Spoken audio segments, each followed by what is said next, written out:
Bonjour tout le monde, j'espère que vous allez bien. Comme vous le savez, on célèbre cette année le bicentenaire de la mort de Napoléon Ier à Sainte-Hélène le 5 mai 1821.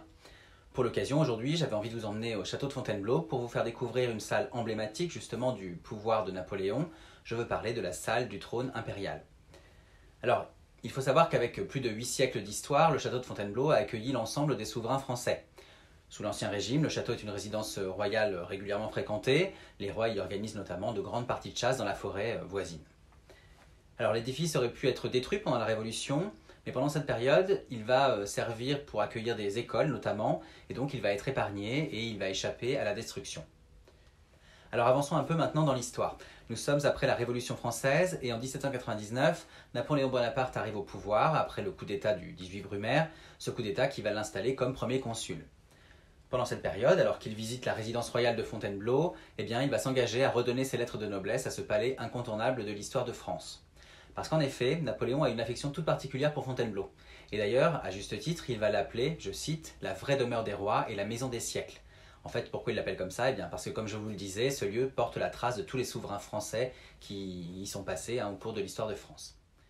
Alors Napoléon ne va commencer les travaux de rénovation qu'en 1804, juste avant de devenir empereur. En réalité, il souhaite restaurer Fontainebleau pour pouvoir y accueillir le pape Pie VII, ce pape qui doit venir en France pour le sacrer empereur à Notre-Dame de Paris le 2 décembre 1804. Il va alors créer pour l'occasion les appartements du pape que l'on peut encore visiter aujourd'hui et il va remeubler le château, le rénover et l'embellir pour en faire une de ses résidences de campagne principales. Il va ainsi réaménager les appartements d'apparat, plus officiels et publics, mais aussi les appartements privés plus intimes pour lui et pour sa femme l'impératrice Joséphine. Alors s'il y a une salle emblématique de ces transformations du château de Fontainebleau, c'est bien la salle du trône impérial.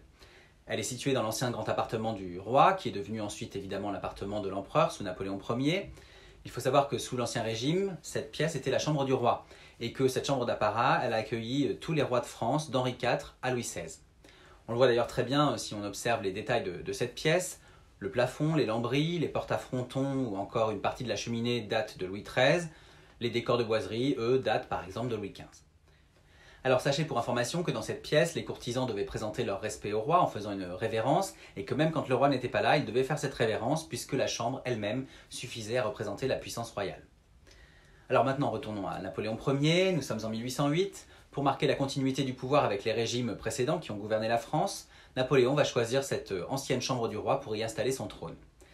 D'ailleurs, il va placer le trône impérial à l'emplacement même du lit du roi, donc tout un symbole, sur une estrade, sous un dais, comme ce qui se faisait avant la Révolution. Alors sur ce trône, on va bien sûr retrouver les emblèmes du Premier Empire. Vous avez le N majuscule, qui est le chiffre de Napoléon, c'est-à-dire en quelque sorte sa signature. Vous avez aussi son emblème, l'aigle impérial. Et puis sur le trône lui-même et sur les rideaux de velours, on va trouver les abeilles impériales qui sont brodées en fil d'or. Sachez en tout cas que cette pièce est l'unique salle du trône qui existe encore en l'état avec son mobilier en France. C'est une salle vraiment impressionnante et très bien conservée que je vous recommande bien sûr vivement de visiter. En attendant, je vous donne rendez-vous sur mon blog, lescarnetsdigor.fr, pour retrouver justement la visite guidée que j'ai faite du château de Fontainebleau. Vous retrouvez tout ça dans mes articles et mon podcast dédié. Et puis, pour en savoir plus sur Napoléon, je vous invite à ne pas manquer l'exposition inédite dédiée à Napoléon justement, qui se tient à la Grande Halle de la Villette à Paris jusqu'au 19 septembre 2021.